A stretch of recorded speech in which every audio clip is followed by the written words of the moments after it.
and to Field Marshal Munir, who were both incredible hosts. And coming wasn't because of the Pakistanis, who did an amazing job and really tried to help us, the Iranians, bridge the gap and get to a deal. We have been at it now for 21 hours, and we've had a number of substantive discussions with the Iranians. That's the good news. The bad news is that we have not reached an agreement, and I think that's bad news for Iran much more than it's bad news for the United States of America. So we go back to the United States having not come to an agreement. We've made very clear what our red lines are, what things we're willing to accommodate them on, and what things we're not willing to accommodate them on. And we've made that as clear as we possibly could, and they have chosen not to accept our terms. Questions? Sir, Nick Robertson from CNN. Precisely what have they rejected here? Can you help us understand it a little bit? Well, I won't go into all the details because I don't want to negotiate in public after we've negotiated for 21 hours in private. But the simple fact is that we need to see an affirmative commitment that they will not seek a nuclear weapon, and they will not seek the tools that would enable them to quickly achieve a nuclear weapon. That is the core goal of the President of the United States, and that's what we've tried to achieve through these negotiations.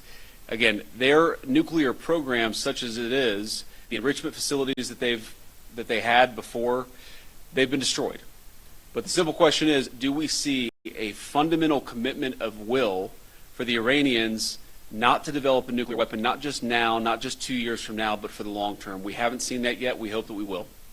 Jen. Was there a framework on anything, and also did the Iranian frozen assets come up, and did you reach any conclusions on those frozen assets? We talked about all those issues, Jen, and we talked about a number of issues beyond that, and so certainly those things came up, but again, we just could not get to a situation where the Iranians were willing to accept our terms. I think that we were quite flexible, we were quite accommodating. The President told us to come here in good faith and make your best effort to get a deal. We did that, and we were able to make any headway. Preston.